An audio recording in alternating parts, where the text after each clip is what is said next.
दोस्तों नमस्कार।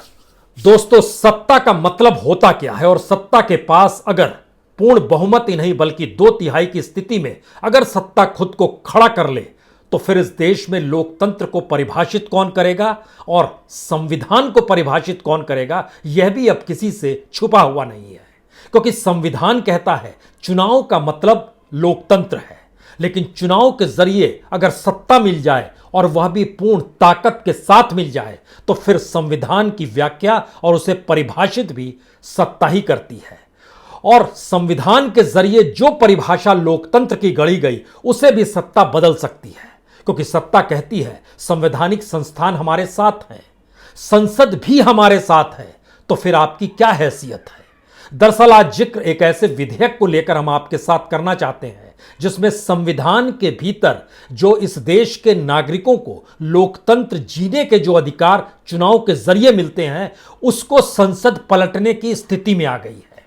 और एक ऐसा बिल लोकसभा में पास हुआ है और राज्यसभा में अब कल पास हो जाएगा, क्योंकि राज्यसभा में आज जो बिसात बिछाई गई वो बिसात ये बताने के लिए काफी थी कि केंद्र सरकार एक एक शहमात की स्थिति को पहले परखती है, उसके बाद विधेयक को लेकर आती है, बहस की गुंजाइश हो तो थोड़ी बहस करती है, वोटिंग की गुंजाइश में अगर हारने की स्थिति बन जाए तो उसको ध्वनिमत से पारित करा लेती है, जैसा किसान रिफॉर्म बिल को लेकर सरकार ने किया था। ऐसी ही स्थिति एनसीटी को लेकर जो बिल है जो राज्यसभा में आने वाला है उस पर भी होने वाली है।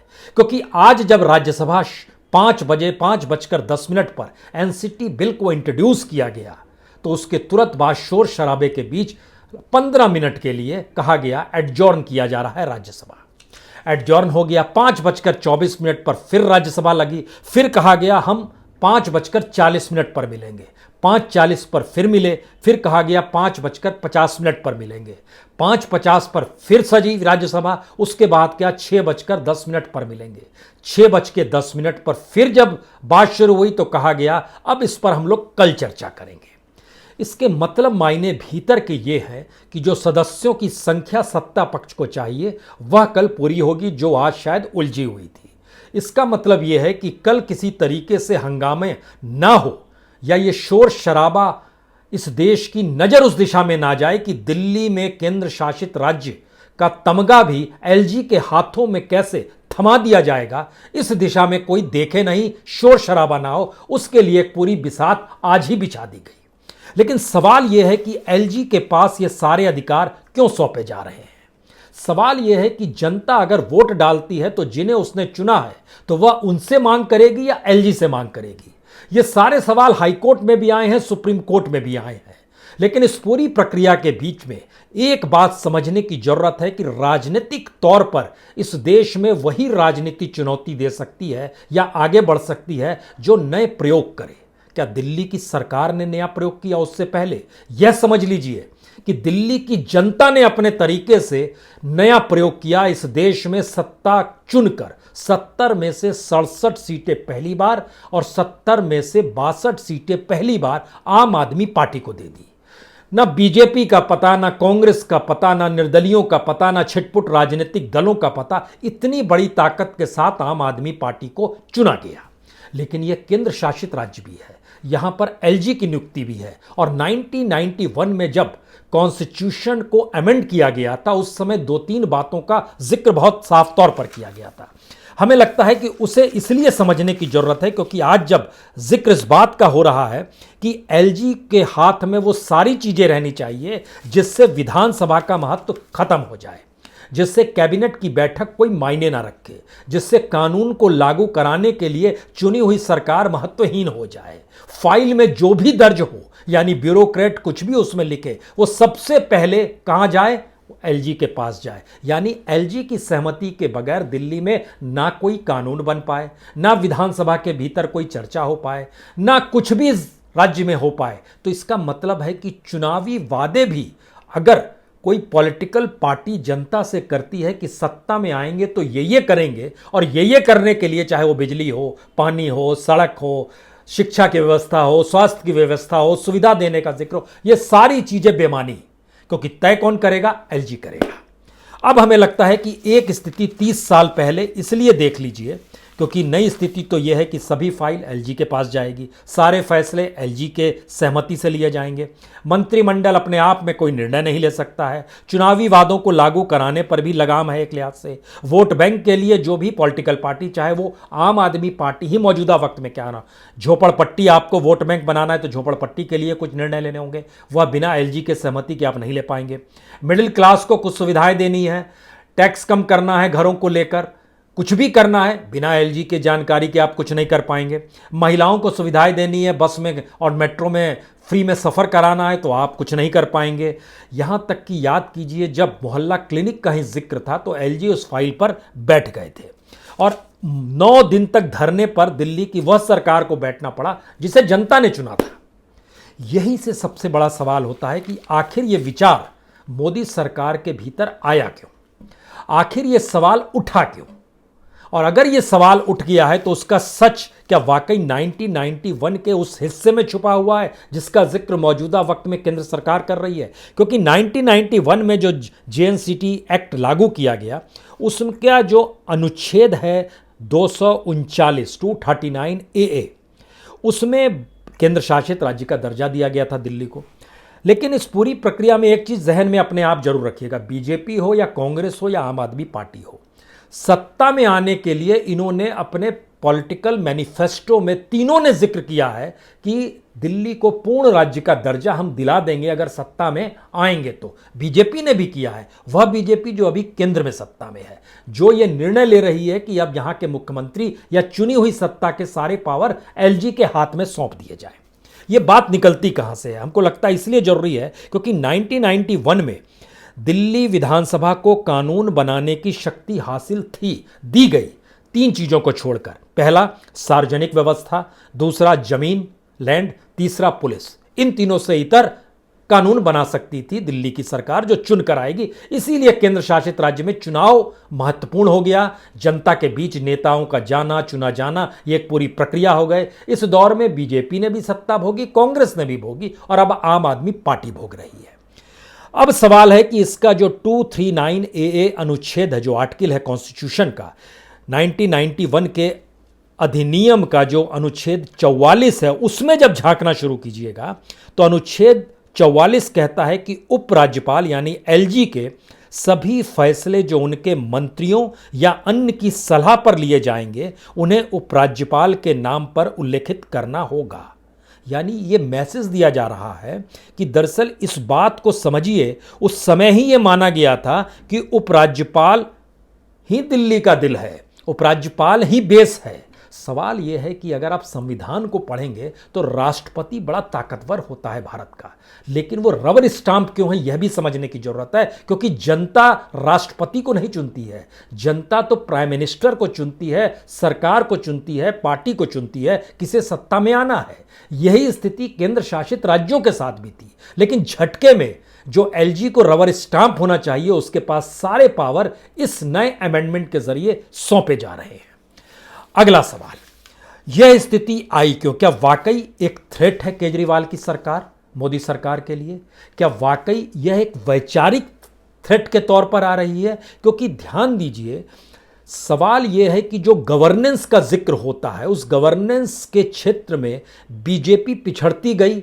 दिल्ली के भीतर यह कोई छुपा हुआ नहीं है। नगर निगम में पिछले दिनों मान लीजिए उपचुनाव हुए तो बीजेपी को एक भी सीट नहीं मिला। बीजेपी नगर निगम में सत्तारूढ़ है, सत्ता है उसके पास, इनकार नहीं है, लेकिन उसकी उलझनें लगातार बढ़ रही है क्योंकि उन बीजेपी के नगर निगम की सत्ता से भी जनता का मोह भंग हो रहा है। अब यहां पर सवाल है, ये कौन सा कमाल कर दिया केजरीवाल ने? केजरीवाल तो करप्शन को लेकर सत्ता में आए थे, लोकपाल को लेकर आए थे, जन लोकपाल का नारा लगाया जाता था दिल्ली के रामलीला मैदान में, और जन लोकपाल को लेकर बिल भी याद कीजिए 2013 में संसद ने पास किया था। 17 और 18 दिसंबर 2013 लोकसभा और राज्यसभा में पास किया गया और लोकपाल एक कानून के तौर पर बन गया। लेकिन लोकपाल की निगरानी में ना नरेंद्र मोदी आते हैं ना अरविंद केजरीवाल आते हैं, दिल्ली के कई मुख्यमंत्री भी नहीं आते हैं। उस हिस्से को हम बताएं उससे पहले महत्वपूर्ण है कि यह जो पूरा विधेयक है, इससे पहले सुप्रीम कोर्ट ने क्या कह दिया, हाई कोर्ट ने क्या कर दिया, उसकी व्याख्या भी जरूरी है क्या?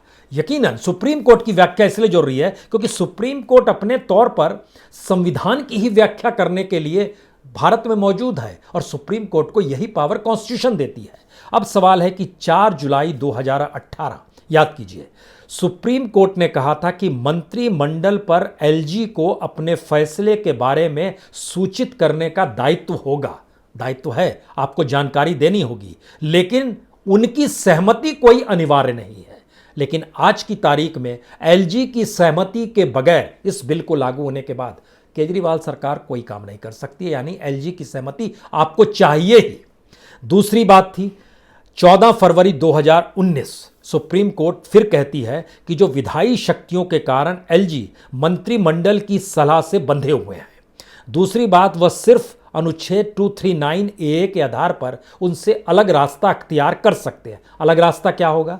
यानी मंत्रिमंडल की किसी राय पर अगर एलजी को मतभेद हो जाए तो वो उसे राष्ट्रपति के पास ले जाएंगे और राष्ट्रपति जो भी फैसला करेंगे उसे एलजी भी मानेगी, सरकार भी मानेगी, और इस दायरे में पुलिस, लॉ एंड ऑर्डर और लैंड नहीं आएगा। यह बहुत साफ तौर पर कहा गया।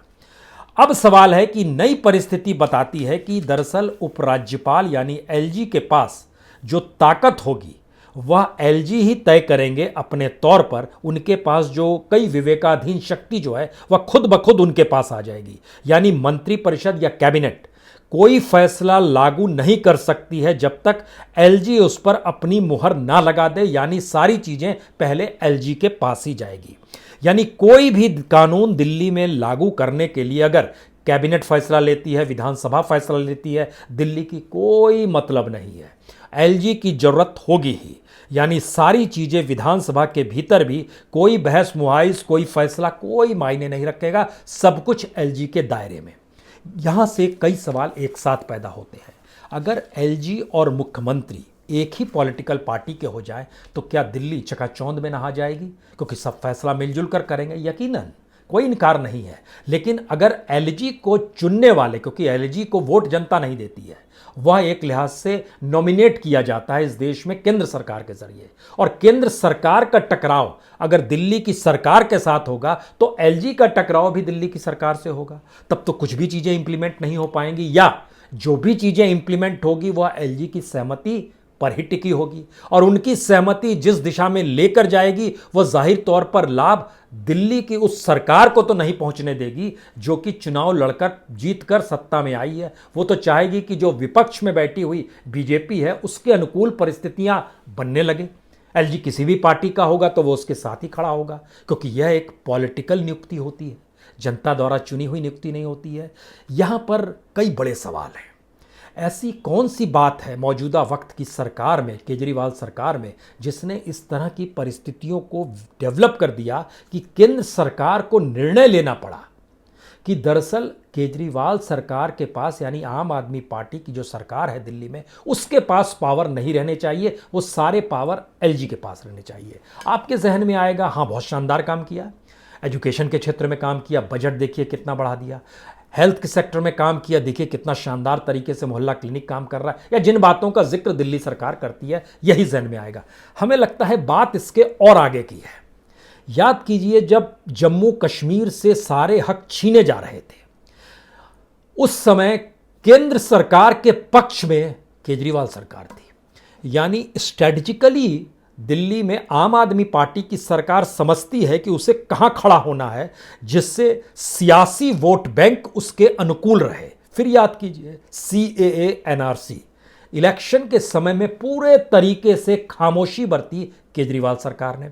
ना सीएए पर एक शब्द कहा, ना एनआरसी पर एक शब्द कहा, जबकि पूरे देश में इसको लेकर, और दिल्ली में तो एक जगह पर लगभग 101 दिनों तक लगातार धरना चलते रहा दिल्ली में, लेकिन केजरीवाल सरकार ने कुछ नहीं कहा। वो समझती है कि दरअसल वोट बैंक किस रूप में अपने साथ रखना, या फिर उस बहस में नहीं पड़ना है जिस बहस से ये महसूस हो कि दरअसल हमारे ऊपर वैचारिक तौर पर हमले शुरू हो जाएं, या दिल्ली भी हिंदू मुस्लिम वोट बैंक के दायरे में भटक ही ना जाए।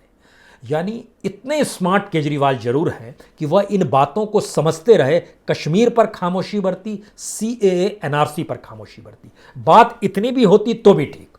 अब आप ध्यान दीजिए इस बजट में क्या हुआ।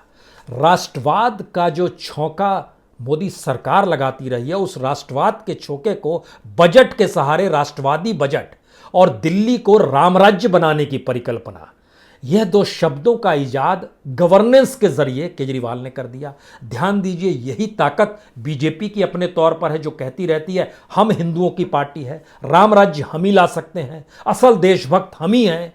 तो उसको भी कहीं ना कहीं अपने तरीके से एक्सप्लॉइट करने की स्थिति में या काउंटर स्ट्रेटजी के तौर पर केजरीवाल ने खुद को खड़ा कर दिया। मोदी सरकार इस दौर में इस देश के भीतर में गवर्नेंस के तौर पर बुरी तरह फेल हुई है, चाहे वो आर्थिक परिस्थितियां हो, चाहे वो सामाजिक परिस्थितियां हो, चाहे अंतर्राष्ट्रीय परिस्थितियां हो, किसी भी क्षेत्र में लेकर आइएगा तो सरकार, मोदी सरकार फेल हुई है, इससे कतई इनकार नहीं किया जा सकता है।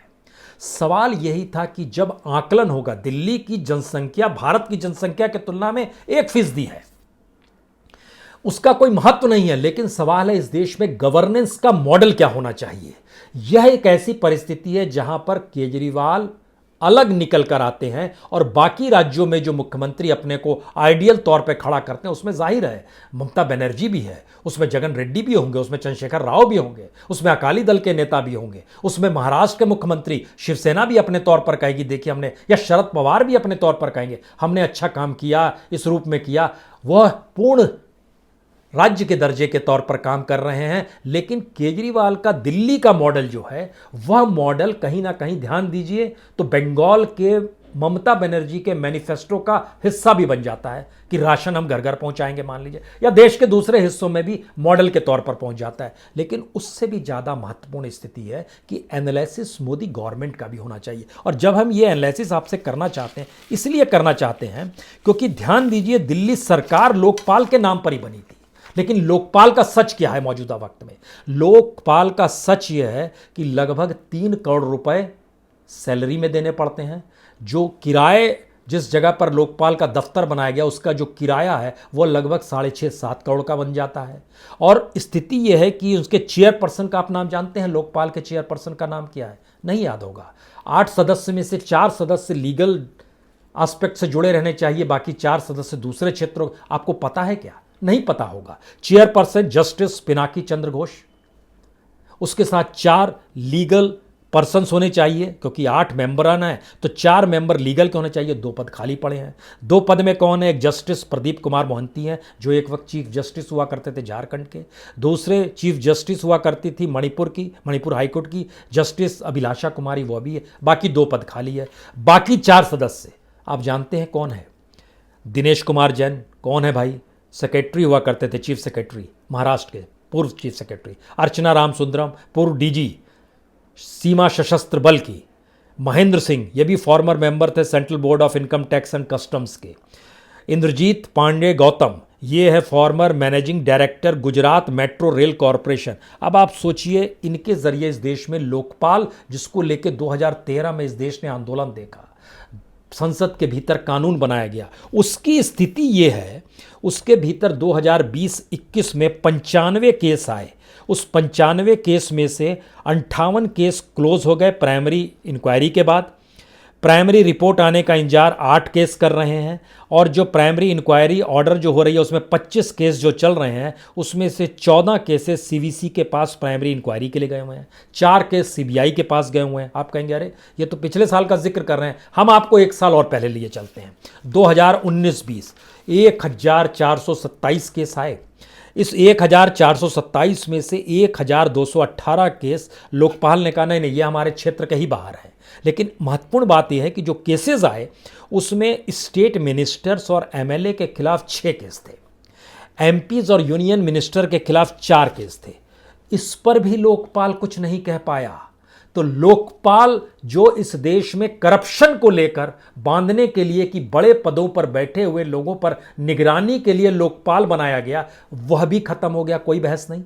यानी जब ऐसे मुद्दों पर इस देश के भीतर में पॉलिटिकल पार्टी खामोश हो जाए और पॉलिटिकल पार्टी अपने पावर को कंटिन्यू करने के लिए ही एक लड़ाई संसद के भीतर भर लड़े, तो क्या होगा? संसद में जिसकी ताकत होगी वही सबसे महत्वपूर्ण हो जाएगा। और गवर्नेंस जब हम फेल का जिक्र करते हैं तो एक आखिरी चीज जानिए, मोदी सरकार के दौर में जो भी प्रोजेक्ट्स आए उन सारे प्रोजेक्ट की संख्या 1736 प्रोजेक्ट है। ये हम आपको जिक्र कर रहे हैं, फरवरी का डाटा निकल कर आया है ministry of statistics and programme implementation के जरिए 1736 प्रोजेक्ट जी।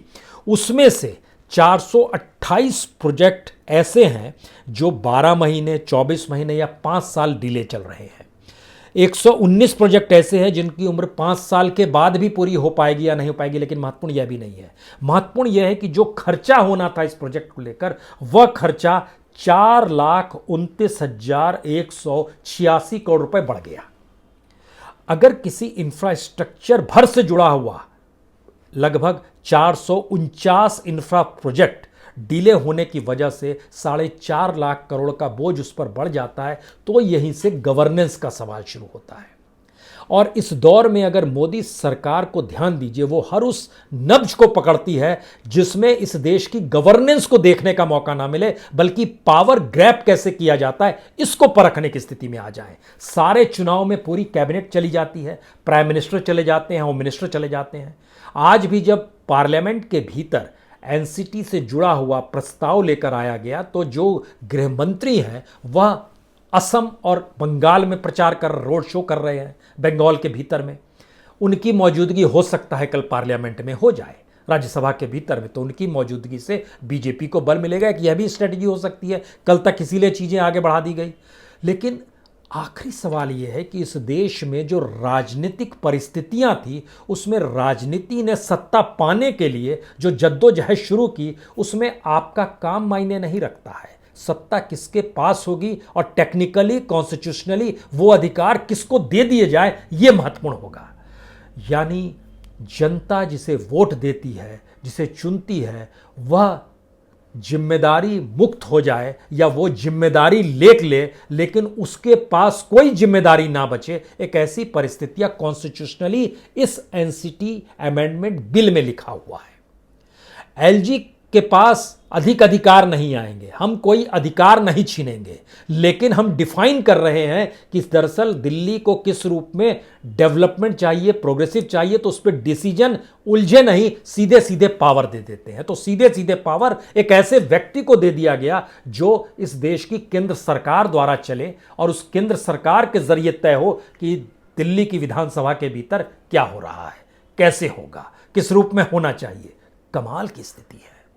यानी लोकतंत्र की परिभाषा जो संविधान में है उसे भी हम अपने मुताबिक परिभाषित करेंगे, और परिभाषित ही नहीं करेंगे क्योंकि चुनाव के जरिए हम भी सत्ता में आए हैं। इसका जिक्र बार बार मोदी सरकार और उसके तमाम कैबिनेट मिनिस्टर्स कहते हैं कि जनता ने हमें चुना है, तो फिर हम कुछ भी कर सकते हैं 5 साल तक के लिए। याद कीजिए, यही स्थिति, यही अहंकार कांग्रेस में भी था 2011, 12, 13। याद कीजिए, उस पीरियड में घोटाले दर घोटाले जब उभर कर आ रहे थे तो यही अहंकार उसमें भी आया था, हमें जनता ने चुना है, 5 साल बाद चुनाव होगा, हरा दीजिएगा।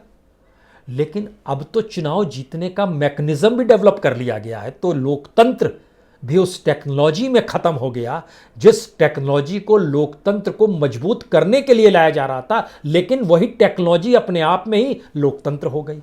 काहे का वोटर, काहे की जनता, काहे का नेता, काहे का सीएम, कोई मैटर नहीं करेगा। यह एक तरीका है क्योंकि हम लोगों ने बनते बनते जम्मू कश्मीर को राज्य से केंद्र शासित राज्य में देखा, और अब केंद्र शासित राज्य के भीतर एलजी का पावर वहां की चुनी हुई सत्ता से ज्यादा पावरफुल वल नहीं, बल्कि चुनी हुई सत्ता रेंगते हुए दरवाजे पर आए और उसके बाद एलजी तय करे, और एलजी उनसे मशविरा ना करे, वो मशविरा केंद्र सरकार से करे, उनकी इच्छा अनुरूप, उनकी पार्टी के इच्छा अनुरूप चीज़ें इंप्लीमेंट हो जाए। यह खेल है इस देश में लोकतंत्र का, और लोकतंत्र का इससे बड़ा मजाक कुछ हो नहीं सकता है। लेकिन इंतजार कीजिए, कल राज्यसभा में इसी हंसते मुस्कुराते लोकतंत्र पर, जिसकी परिभाषा सत्ता गढ़ रही है, बहुमत की ताकत के साथ वह मोहर लगाएगी। बहुत बहुत शुक्रिया, बहुत बहुत शुक्रिया।